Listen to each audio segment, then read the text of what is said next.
नमस्कार। सूचना एवं जनसंपर्क विभाग की प्रस्तुति हिमाचल बुलेटिन में आपका स्वागत है। पेश हैं आज के समाचार। मुख्यमंत्री श्री जयराम ठाकुर की अध्यक्षता में आज शिमला में आयोजित मंत्रिमंडल की बैठक में प्रधानमंत्री श्री नरेंद्र मोदी के नेतृत्व वाली केंद्र सरकार का कोविड-19 महामारी के दृष्टिगत लगाए लॉकडाउन के कारण प्रभावित अर्थव्यवस्था से निपटने के लिए देश को 20 लाख करोड़ रुपए के आर्थिक पैकेज की घोषणा के लिए उनका धन्यवाद किया। यह आर्थिक पैकेज कमजोर वर्गों, एमएसएमई, व्यापार समुदाय, कामगारों व आम जनता को आवश्यक राहत प्रदान कर देश की अर्थव्यवस्था को पुनर्जीवित करने में महत्वपूर्ण भूमिका निभाएगा। ये पैकेज भारत को मजबूत, जीवंत और आत्मनिर्भर बनाने में भी मील का पत्थर साबित होगा। मंत्रिमंडल ने रोजगार के अधिक अवसर सृजित करने, लघु एवं छोटी इकाइयों के नियोक्ताओं व छोटे ठेकेदारों को सुविधा प्रदान करने के लिए कॉन्ट्रैक्ट लेबर अधिनियम 1970 को प्रदेश में लागू करने के लिए धारा 1 सबसेक्शन 4 में जरूरी संशोधन को अनुमति प्रदान की। संशोधन में अनुबंध रोजगार की सीमा को 20 से बढ़ाकर 30 श्रमिक करने का प्रस्ताव है।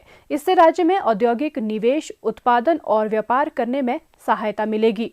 मंत्रिमंडल ने फैक्ट्री एक्ट 1948 में अपराध को कंपाउंड करने के लिए धारा 2 में संशोधन करने और नई धारा 106B की प्रविष्टि करने की अनुमति दी। इससे राज्य में छोटी इकाइयों में उत्पाद गतिविधियां बढ़ाने के लिए श्रमिकों की वर्तमान सीमा 10 और 20 को बढ़ाकर क्रमशः 20 और 40 किया जाएगा।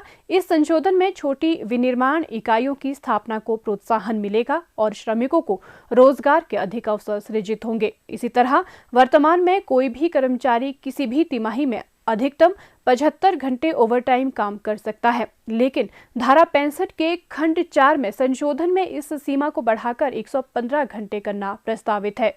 इसमें ओवरटाइम का भुगतान साधारण मजदूरी की दर से दोगुना करने की शर्त होगी ताकि श्रमिकों को आय के अधिक अवसर मिल सके।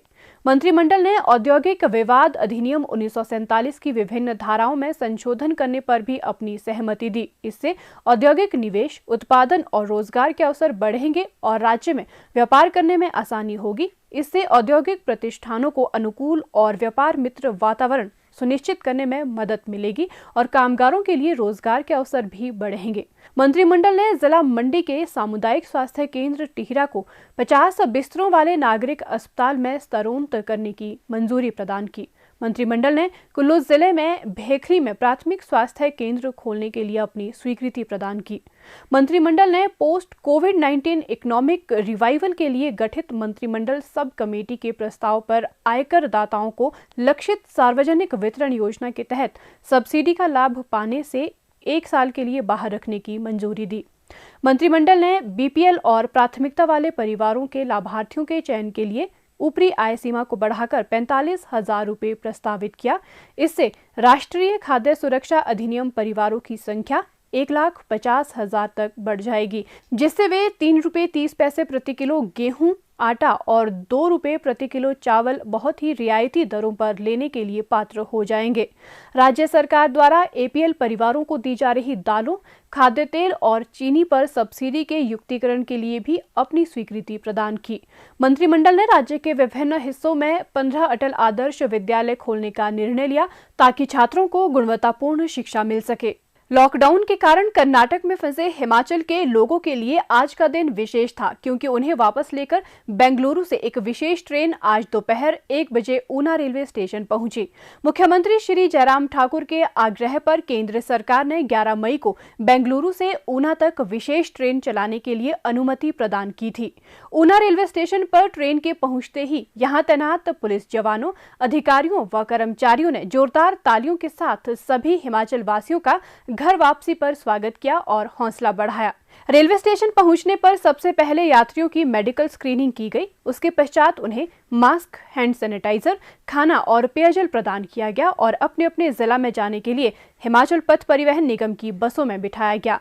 इस ट्रेन के माध्यम से ऊना पहुंचे कुल 643 यात्रियों में जिला चंबा के 131 यात्री, कांगड़ा के 157, मंडी के 58, बिलासपुर के 22, शिमला के 73, किन्नौर के 5, सोलन के 59, सिरमौर की 14, हमीरपुर के 84, कुल्लू के 20, लाहौल स्पीति का 1 और ऊना के 19 यात्री थे। इस ट्रेन से वापस आए यात्री श्री खेमराज ने अपने विचार साझा करते हुए बताया। हमने तीसा जाना है, बेंगलोर से आए हैं, तो सरकार की तरफ से बहुत अच्छी व्यवस्थाएं थी रास्ते में भी, और हम सरकार के आभारी हैं जिन्होंने हमें इतनी दूर बेंगलोर से हिमाचल के लिए वापस बुलाया और अभी भी हमारी पूरी केयर कर रहे हैं। सरकार की तरफ से जो नियम बताए गए हैं उनका पालन करें और डिस्टेंस मेंटेन रखें ताकि इस बीमारी को हम जल्दी से हरा सकें। प्रदेश सरकार का ये प्रयास है कि बाहरी राज्यों में फंसे हिमाचल प्रदेश के लोगों को वापस लाने के लिए समयबद्ध कदम उठाए जाएं। मुख्यमंत्री श्री जयराम ठाकुर अन्य राज्यों में फंसे हिमाचल के लोगों की वापसी की तैयारियों की योजना समीक्षा कर अधिकारियों को दिशा निर्देश दे रहे हैं। इस कार्य के लिए तैनात किए गए नोडल अधिकारी अन्य राज्यों के प्रशासन के साथ निरंतर संपर्क बनाए हुए हैं। लॉकडाउन के कारण फंसे हिमाचल के लोगों को वापस लेकर एक और विशेष ट्रेन गोवा के थिविम, मडगांवी और करमाली से 15 मई 2020 को ऊना पहुंचेगी। प्रदेश सरकार ने केंद्र सरकार से सेंज और राष्ट्रीय राजमार्ग NH 305 को जलोड़ी पास में सुरंग निर्माण सहित स्तरोन्नत करने की स्वीकृति प्रदान करने का आग्रह किया है। मुख्यमंत्री श्री जयराम ठाकुर ने केंद्रीय सड़क परिवहन और राजमार्ग मंत्री श्री नितिन गडकरी को एक पत्र के माध्यम से अवगत करवाया कि NH 305 stretch single lane carriage way है और खराब स्थिति में होने के कारण दुर्घटना की संभावना हो सकती है। जलोड़ी पास एक वर्ष में लगभग 5 महीने तक बर्फ से घिरा रहता है और इस अवधि के दौरान रामपुर, किन्नौर से कुल्लू मनाली तक लोगों की आवाजाही प्रभावित होती है। ऐसी स्थिति में जलोड़ी दर्रे में लगभग 4.20 किलोमीटर लंबी सुरंग के निर्माण की आवश्यकता है।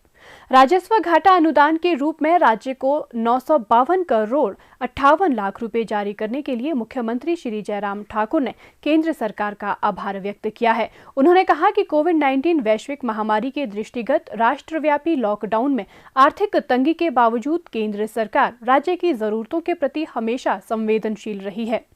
हिमाचल प्रदेश SDM में कोविड-19 स्टेट डिजास्टर रिस्पॉन्स फंड के लिए बैजनाथ के विधायक मुलखराज प्रेमी ने शिमला में बैजनाथ क्षेत्र के लोगों की ओर से मुख्यमंत्री श्री जयराम ठाकुर को 13,39,414 रुपए का चेक भेंट किया।